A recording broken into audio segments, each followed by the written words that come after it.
सो hey everyone, तो कैसे हैं आप लोग। आई होप कि सभी अच्छे होंगे और आपने टाइटल और थंबनेल में देख ही लिया होगा कि हम इस वीडियो में क्या डिस्कस करने वाले हैं।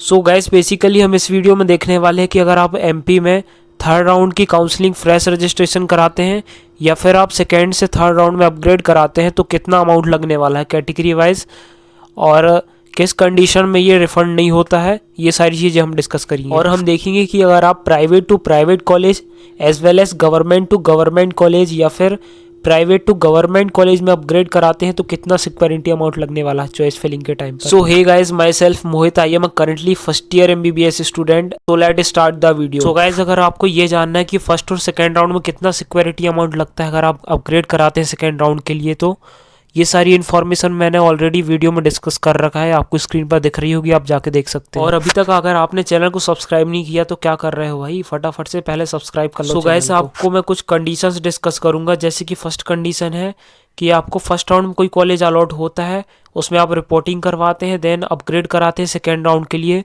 फिर सेकेंड राउंड में भी कोई कॉलेज अलॉट होता है आपको, जैसे कि प्राइवेट या गवर्नमेंट कॉलेज, उसके बाद आप वापस थर्ड राउंड के लिए अपग्रेड कराते हैं तो चॉइस फिलिंग के टाइम पर कितना अमाउंट देना होगा। सो गाइज, इसके लिए भी कुछ 3 कंडीशन है जो कि मैं आपको डिस्कस करने वाला हूँ। तो इसमें गाइज फर्स्ट कंडीशन है कि अगर आपको सेकेंड राउंड में कोई प्राइवेट कॉलेज अलाउड हुआ और आप थर्ड राउंड में केवल गवर्नमेंट कॉलेज फिल करने वाले हैं तो इसमें आपको कोई भी अमाउंट नहीं लगने वाला है चॉइस फिलिंग के टाइम पर, क्योंकि आपने ऑलरेडी जो प्राइवेट कॉलेज अलॉट हुआ था वहाँ पर 25,000 पे कर चुके हैं DME की वेबसाइट पर। देन गाइस, सेकेंड कंडीशन है कि आपको सेकेंड राउंड में कोई गवर्नमेंट कॉलेज अलॉट हुआ और आप थर्ड राउंड में केवल गवर्नमेंट कॉलेज ही फिल करने वाले हैं एक अच्छे बेटर कॉलेज के लिए, तो इसमें भी आपको कोई अमाउंट नहीं लगने वाला है, क्योंकि आपको जो सेकेंड राउंड में कॉलेज अलॉट हुआ है आपने उसमें ऑलरेडी 14,000 पे कर चुके हैं।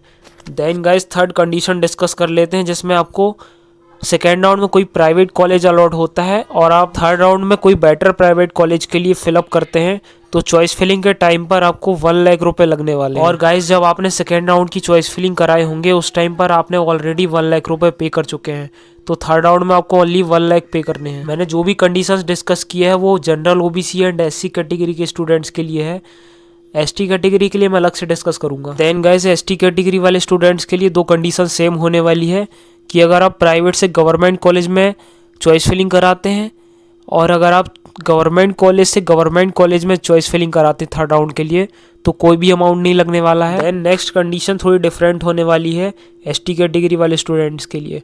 अगर वह थर्ड राउंड की चॉइस फिलिंग कराते हैं तो उनको 1,75,000 पे करने होंगे, क्योंकि ST कैटेगरी वाले स्टूडेंट्स ने सेकेंड राउंड में केवल 100 रुपये हैं जो कि पोर्टल चार्ज पे करे थे, उस टाइम उनको कोई भी अमाउंट नहीं लगा था एक्स्ट्रा में। एंड गाइज, मैं आपको एक एसेंशियल इन्फॉर्मेशन बता देता हूँ कि आपने अगर फर्स्ट या सेकेंड राउंड में पार्टिसिपेट नहीं कर पाए किसी कारणवश तो आप थर्ड राउंड में फ्रेश रजिस्ट्रेशन के थ्रू वापस आ सकते हैं। जो भी न्यू रजिस्ट्रेशन वाले स्टूडेंट रहेंगे थर्ड राउंड की काउंसलिंग के लिए उनको अमाउंट जो लगने वाला है वो है 2 लाख, और ये कंडीशन ऑल कैटेगरी वाले स्टूडेंट्स पर अप्लाई होती है। अब आपको जो स्क्रीन पर दिख रहा होगा ये एडवाइजरी है जो कि DMA की वेबसाइट पर डाला हुआ है। इसके जो 11 to 15 नंबर के पॉइंट है काफ़ी इंपॉर्टेंट है, तो मैं आपको इसको डिस्कस कर देता हूँ समराइज करके। इसमें जो 11th नंबर के पॉइंट पर बताया गया है वो ये है कि अगर आपको सेकेंड राउंड में कोई कॉलेज अलॉट नहीं हुआ है, मतलब कि फर्स्ट टू सेकेंड राउंड में कोई कॉलेज अपग्रेड नहीं हुआ है, तो आप थर्ड राउंड में जाने के लिए लॉगिन कैंडिडेट्स पर जाकर अपग्रेड के ऑप्शन पर यस कर सकते हैं, जिससे आप थर्ड राउंड के लिए एलिजिबल हो जाएंगे। इसमें 12th नंबर का पॉइंट ये बताता है कि आप किसी भी राउंड में सेकेंड या थर्ड में फ्रेश चॉइस फिलिंग नहीं कराते हैं तो आप उस राउंड के लिए एलिजिबल नहीं होंगे। इसमें 13th नंबर का पॉइंट काफ़ी इंपॉर्टेंट है उन स्टूडेंट्स के लिए जिनको सेकेंड राउंड में कोई कॉलेज अपग्रेड हुआ है और उस अपग्रेडेड कॉलेज पर आप एडमिशन कराने नहीं जाते हैं तो आपको 2 लाख रुपए का फाइन देना होगा DME को। इसमें 14th नंबर का पॉइंट ये बताता है कि आफ्टर फी पेमेंट आपको कॉलेज एडमिशन स्लिप प्रोवाइड करता है।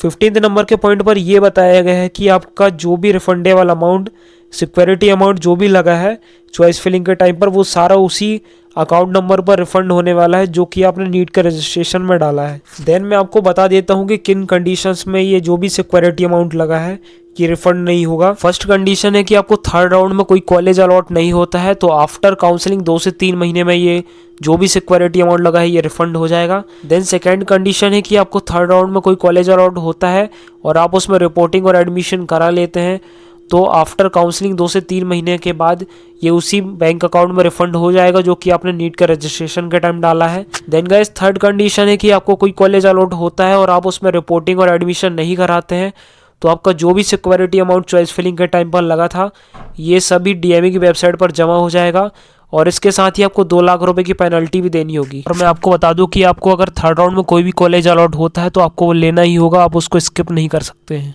और गाइज इस चैनल पर एमपी नीट काउंसलिंग से जुड़ी और आयुष काउंसलिंग से जुड़ी सारी इन्फॉर्मेशन सबसे पहले आती है, इसलिए फटाफट से जाके चैनल को सब्सक्राइब कर लें and like subscribe and comment for more informative videos and thanks for watching. और फिर मिलेंगे एक और ऐसी ही नई इन्फॉर्मेटिव वीडियो के साथ।